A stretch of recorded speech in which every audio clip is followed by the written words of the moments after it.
Hey guys, welcome to the review show. My name's Austin, and the next movie in our Fast and the Furious series is Fast and the Furious 6. Welcome back to it. It's kind of been absent for a while, hasn't it? Kind of lost the wheel on this series.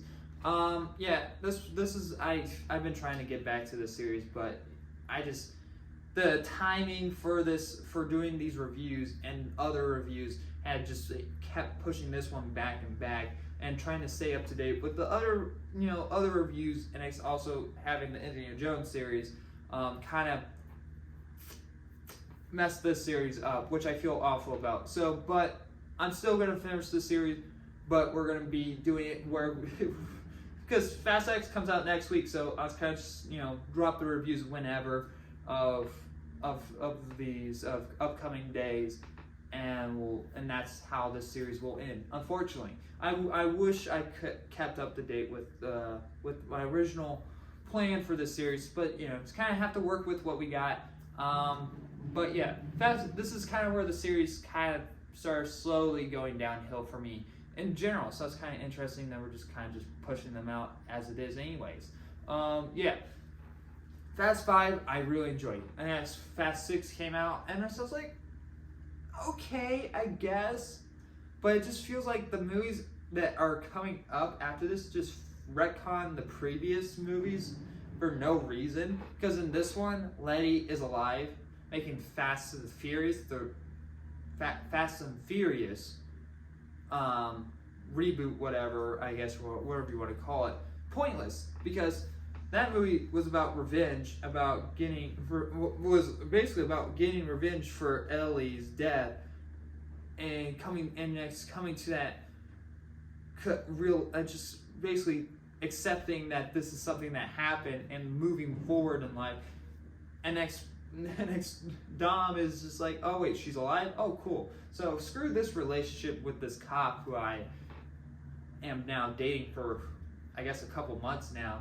And basically, she should go to jail for basically helping hide a convict.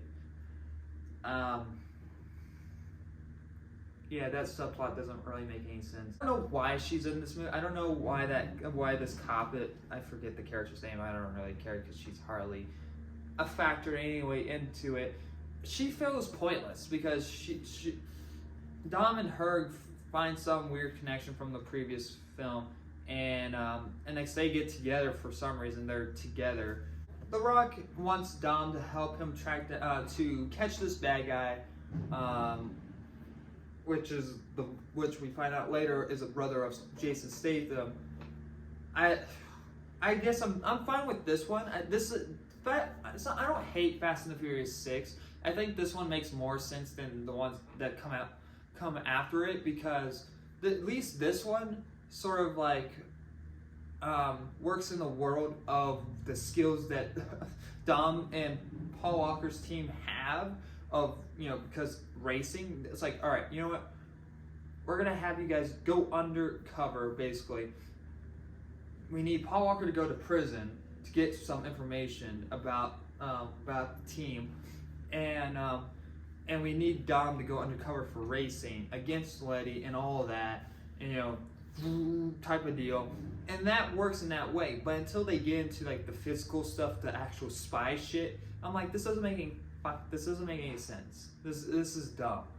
And it's not like I don't hate, dumb fun. It's just that the writing doesn't help it. And that's where the writing gets way worse later on. At least in 8 and 9. Furious 7 sort of makes a tiny bit sense, and I kind of let that film get a bypass because of Paul Walker's incident and Paul Walker's passing in that film.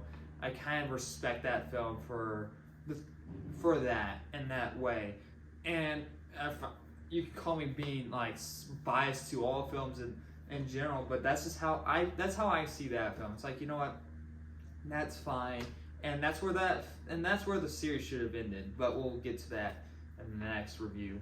But yeah, it's just I'm fine with this. I think this is a fun action movie that makes sense, and it works in the world at the moment. And it was interesting to see them work their way and try to do certain things. And the Letty amnesia thing, I was like, okay, I guess so. And that's pretty much it for this film. And next the third act kind of gets a little bit fucking crazy. You have Dom getting fucking flung across a fucking bridge, catching Letty. You have fucking people getting fucking trying to take down a plane with grappling hooks, and that somehow works. And there was a weird twist with another cop. I was like, okay, wasn't surprised by that. That's pretty much it in this film. There's nothing really to it. And it's The Rock clears their criminal history, their crimes. I don't know why. I guess so. Even though The Rock kind of sort of has like different character. I feel like The Rock in this film is a completely different character than the one in the previous film, because the first film that he shows up in, which was 5, he was like the guy that gets like he cares about the law. The law, no matter what you do, the law, it's still the law, and you're gonna pay justice for it. And this one, he kind of just lets his Dom and whatever get away with no consequences, causes fucking damage on city property type of deal. How do we get to this? Like, I don't know. It's kind of weird jump, but I'm fine with it. I don't hate this movie. I actually don't mind watching this movie every once in a while. It's kind of where the writing gets a little bit too ridiculous, and that it doesn't make any sense, where people are surviving and people are getting retconned to come back to life, is kind of where I get frustrated, because then you just make the other films pointless to watch. And I get that they're supposed to be for fun, but it doesn't mean you retcon your other films.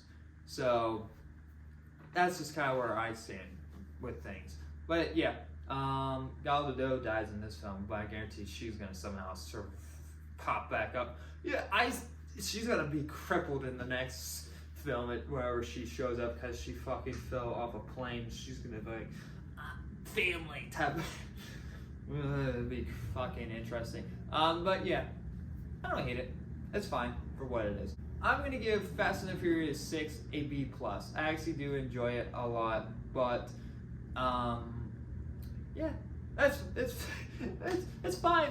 It's just kind of a slow grind downhill for me, at least. But anyway, you guys, thank you for watching. Like always, I'll see you guys in the next review. Bye, guys.